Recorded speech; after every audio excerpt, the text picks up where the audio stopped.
aim to connect a region of over 600 million bridges between our lands.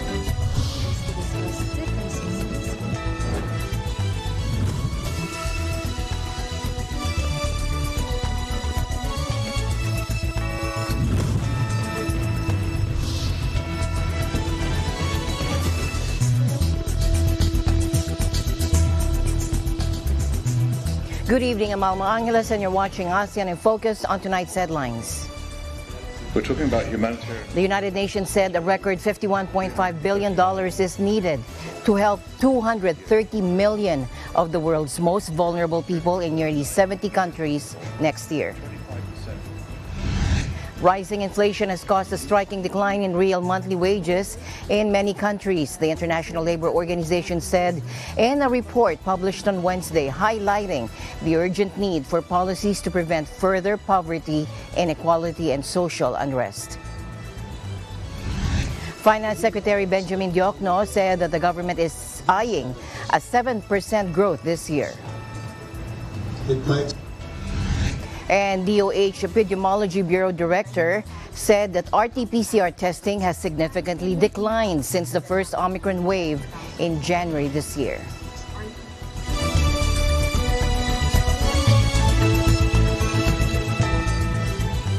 First in our news, the United Nations said a record $51.5 billion is needed to help 230 million of the world's most vulnerable people in nearly 70 countries next year. Speaking in Geneva at the launch of the Global Humanitarian Overview Report 2023, UN's top emergency relief official Martin Griffiths described the appeal as a lifeline for people on the brink. Take a look. We're talking about humanitarian assistance to 339 million people in 68 countries in 2023. 339 million people, a 25% increase of the total from 2022. 65 million people more next year than this year. That increase is a steady increase in the last few years. Since 2019, if you look back at the trends, it's been going up steadily by about that amount. It's spiked with COVID, it went up. Unfortunately, it didn't come down after COVID, but the numbers have been steadily increasing. So the next year is going to be the biggest humanitarian program in the world. What we're planning to spend, hoping to spend, which for 2023 is $51.5 billion. Another all-time record, of course. And it's equivalent, the 339 million people is equivalent to the third most populous country in the world. China, India, humanitarian.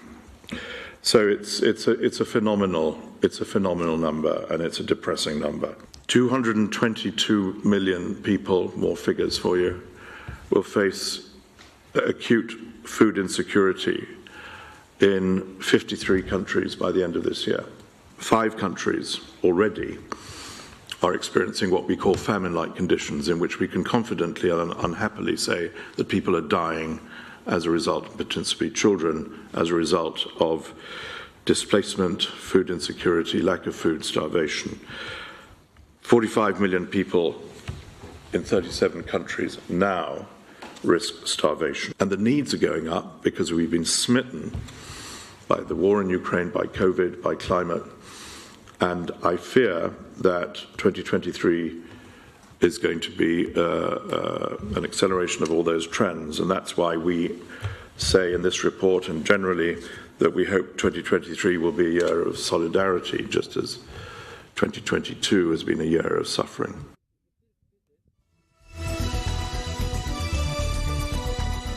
Rising inflation has caused a striking decline in real monthly wages in many countries, according to the International Labour Organization in a report published on Wednesday. It highlighted the urgent need for policies to prevent further poverty, inequality, and social unrest. Global monthly wages fell in real terms to negative 0.9% in the first half of the year, according to the study, marking the first instance of negative growth this century. The main finding is that global wage growth, considering average monthly wages, has declined for the first time in the 21st century to reach negative numbers. So the global estimate is minus 0.9%. If we exclude China from the estimates, where China has a significant weight, it goes down even further to minus 1.4%. If we look at advanced G20 economies, it's minus 2.2%. If we look at emerging G20 economies, it's 0.8%. However, the reason why in emerging economies it has not gone to negative numbers, first of all, is because China is included there.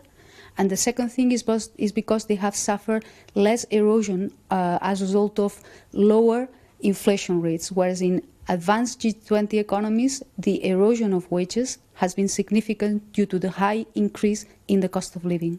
What we see is that families that are at the low end of the income distribution are suffering more from this cost of living crisis, but they actually suffer more the impact of the COVID pandemic. So policies should be put in place to be able to help these families overcome the cost of living crisis that is bound to increase inequality across countries, within countries, and between countries.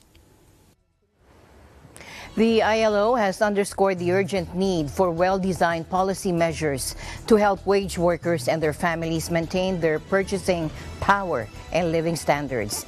They are critical to prevent the deepening of existing levels of poverty, inequality, and social unrest. President Marcos said the government's Kadiwa program and projects in major cities will continue until next year, when prices of basic commodities are expected to finally normalize. The president made this announcement during a Kadiwa project event at the Quezon City Hall. The initiative is part of the national government's efforts to sell food items and other high-quality merchandise at lower prices compared to retailers by directly buying from suppliers and then reselling it to consumers. Take a look. Right now. As it stands right now, in terms of supply, we're okay until at the very least February, March of next year. Hopefully, by then, the prices of commodities in the market will have normalized, is what I call it, na medyo hindi na masyadong papalit-palit. So I think we're okay until then.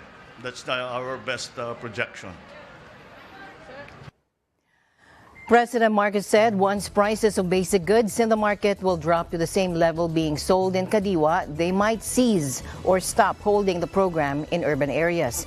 Instead, he said they will just continue to use Kadiwa as means to distribute food and other basic commodities in far-flung areas. According to a Business Mirror report, during its launch on November 16, the Kadiwa market held by the national government with local government units covered 14 areas in the National Capital Region, Tacloban City, Davao de Oro, and in Coronadal City, South Cotabato. In tonight's other news, Finance Secretary Benjamin Diokno said that the government is eyeing a 7% growth this year. Though it may dip to 6.5%, he said this is still one of the strongest growth rates in the world. Let's listen in. We are expecting a growth rate of at least 7% this year. Okay? It might slow down maybe to maybe 6.5, but that's still one of the strongest growth. But slow down time from 7 to 6.5. Okay? So our recovery is gaining strong traction. Our economic indicators suggest that despite the gloomy outlook on the global economy, this is global, at least the outlook here domestically is very bright. Okay? Our revenues are on the rise. For the first 10 months of the year, total revenue collections reached 2.9 trillion pesos. That is 18.3% higher than last year's level. With this trend, we expect revenue collections to surpass the pre-pandemic levels. Our gross international reserves as of end October are at $94 billion. 94 billion. This is more than adequate liquidity buffer, equivalent to 7.5 months worth of imports. If you notice, the peso is gaining back its strength amid global monetary tightening. These numbers tell us one thing: our economy is continuously recovering. But still, we remain vigilant against ongoing risk, such as, of course, the monetary tightening in the US, in other developed economies, the high inflation, which is not our fault, because this is due to the war in Russia, Ukraine, which resulted in soaring world oil prices, and of course the supply chain issues. Our immediate priorities remain the same, addressing the most pressing issues facing the public, which is the rising prices, and of course still the lingering effects of the pandemic. Meanwhile, Mr. Diokno also spoke about the proposed Maharlika Wealth Fund, which is envisioned to become the country's sovereign wealth fund. A sovereign wealth fund will be patterned after Singapore's Temasek, he said, as well as Australia's Future Fund. Mr. Diokno also said the idea behind the sovereign wealth fund is to save for the future. Let's listen more. In fact, this has the imprimatur of the President, the creation of the yung concept ng sovereign wealth fund.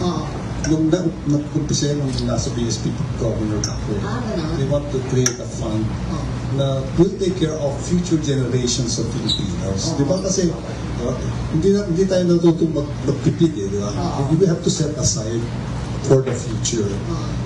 Usually, ang source ng sovereign wealth fund is yung mga depletable resource like in Norway, yung oil, at some point, deplete yun. So they are slowly setting aside X% of the current income from oil for that sovereign fund. So naisip ko, bakit naman hindi tayo rin may ganun? Diba? In this part of the world, ang pinakaano dyan ay Singapore. Meron siyang Temasek and another, and then meron din Australia, and then recently Indonesia. So dapat siguro, for example, yung Malampaya, dapat part of that should have been set aside for a national wealth fund kasi nag-deplete na yun. In fact, yung bandwidth, bakit ba natin i-bid out yun to yung bandwidth? Yung mga frequencies, dapat yan, parang kumikita ng tayo. Then set aside para for future generation, di ba? Mining, ngayon, we have open mining. So, part of the royalty should go to that wealth fund, di ba? Kasi exhaustible din yung mining. So, yun, iniisip lang natin na siguro, thinking of future generations of Filipinos, we should have that fund. For example, that fund can be used to fund some of the projects. For example, tollways, not forever yung tollways, di ba? Wasted stream of income yan. Could give toll road could give a rate of return of say 20%. Samantalang kung invest mo sa treasury bills, siguro mga 5% na, di ba? So may ganansya siya, di ba? Invest in shipping, gano'n. Kumita rin yun, di ba? So we have planned to create that fund, Maharlika asset fund. Make sure that it is not identified with the president, so that whoever is the president, naman siya, but he cannot meddle with the use of the fund. Kaya nga walang doon you really have to have a governing council that is totally out of government. Private sector lahat. Private sector. I think the Secretary of Finance is a member of that. Just one member. Now, the funding sources shall be drawn primarily from government financial institutions to start up the fund, with 125 billion from the GSIS, 50 billion from the SSS, 50 billion from the Land Bank of the Philippines, 25 billion from the Development Bank of the Philippines, and 25 billion from the National Treasury. Speaker Martin Romualdez, author of the measure, said it's essential for the government to improve investment opportunities, promote productivity, enhancing investments, and ensure that the Philippines becomes an investment destination. Meanwhile, DOH Epidemiology Bureau Director Dr. Alethea de Guzman said the RT-PCR testing has significantly declined since the first Omicron wave in January this year.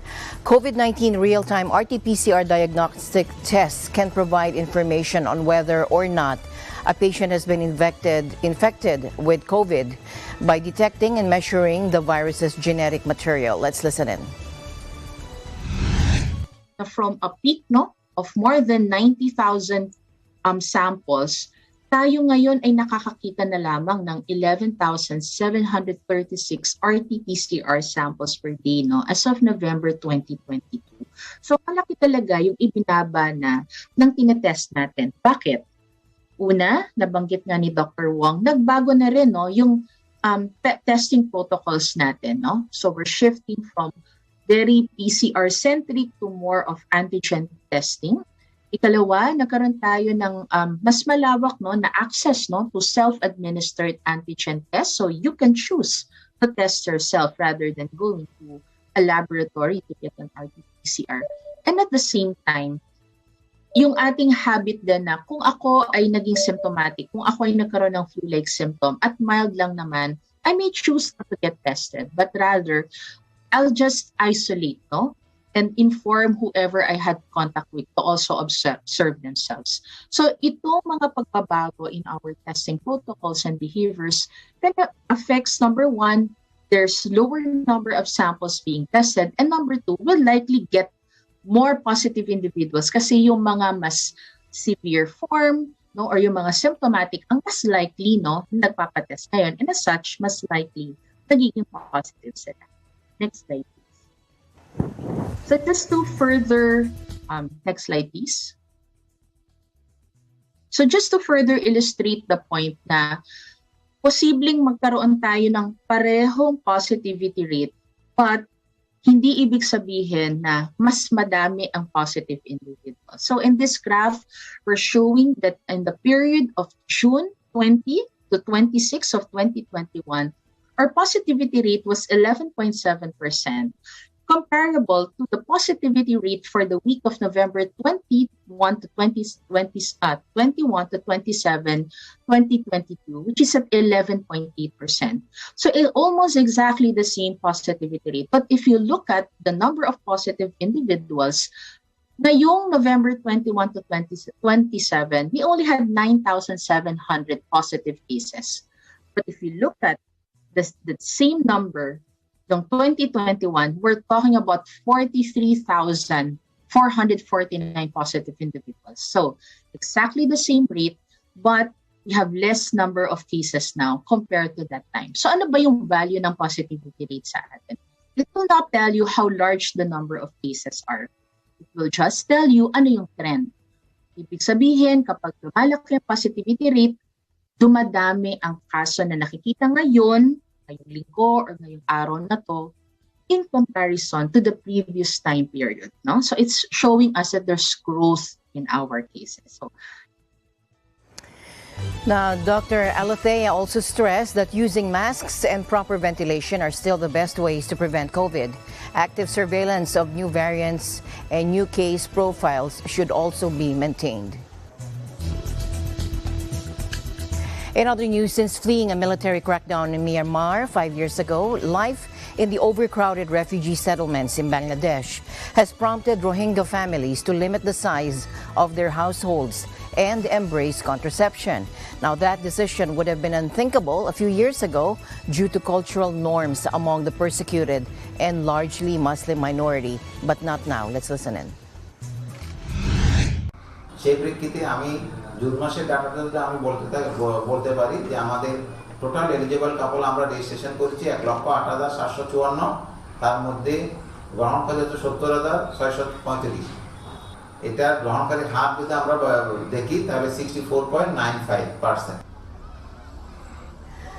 A few short years ago, many Rohingya believed birth control was against the tenets of their faith. That taboo has withered. Around 190,000 family planning visits were made in the first 6 months of the year from among the million or so Rohingya refugees living in the Bangladesh camps. Family planning has a fraught history for the Rohingya, about 750,000 of whom fled their homes in Myanmar 5 years ago after a crackdown by security forces, now subject to a UN genocide investigation. Before that exodus, the Rohingya were subject to decades of discriminatory policies by Myanmar authorities, who consider them illegal immigrants from Bangladesh, despite their long-established presence. Myanmar's government denied them citizenship and prevented them from moving freely in an effort to confine the population to a remote corner of the country. Since 2017, Bangladesh has struggled to support its immense refugee population. Yet, public health experts say the most enthusiastic backers of the family planning campaign have been the refugees themselves. In other news, U.S. President Joe Biden and his counterpart, French President Emmanuel Macron, emerged from White House talks, pledging to close ranks in helping Ukraine and pressuring Russia's Vladimir Putin to make peace. The two exchanged toasts after a state dinner at the White House. At a lavish late dinner under a glass pavilion on the White House South Lawn, the president concluded his toast by saying "Vive la France" or "Long live France." In his toast, Macron quoted from the U.S. Constitution and said both countries had often fought together to protect democracy. Referring to election deniers trying to overturn polls in the U.S., he said that it was time to stand shoulder to shoulder again. Let's listen in. Today, we're still united by the greatest of causes: democracy, liberty, equality, opportunity, and freedom. We stand together against oppression and injustice.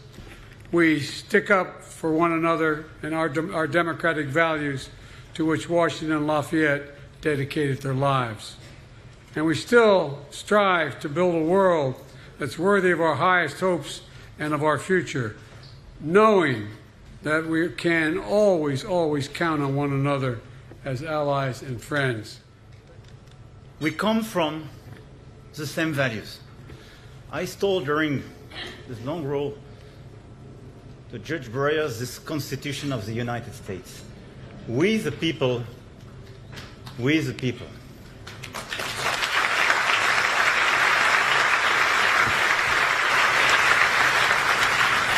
And when Lafayette came here indeed to fight, he fought for these principles and to have people here living in democracy and freedom. And this is the same thing in my country. And when these principles were at risk in my country, you came and did the same. And in a lot of places today, these principles are at risk or challenged, even in our societies, in our democracies. A lot of people just want to jeopardize or revert on this principle, challenge them, contest elections, and so on. We stand together, shoulder to shoulder, precisely to be entitled to say, at the same time, we the people, and liberté, égalité, fraternité.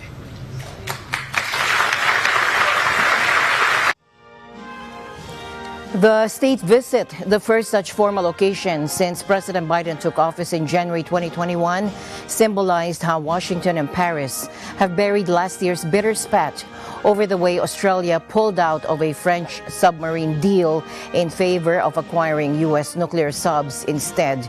The occasion had seemed to be at threat of being overshadowed by a dispute over U.S. subsidies for the emerging green technology economy.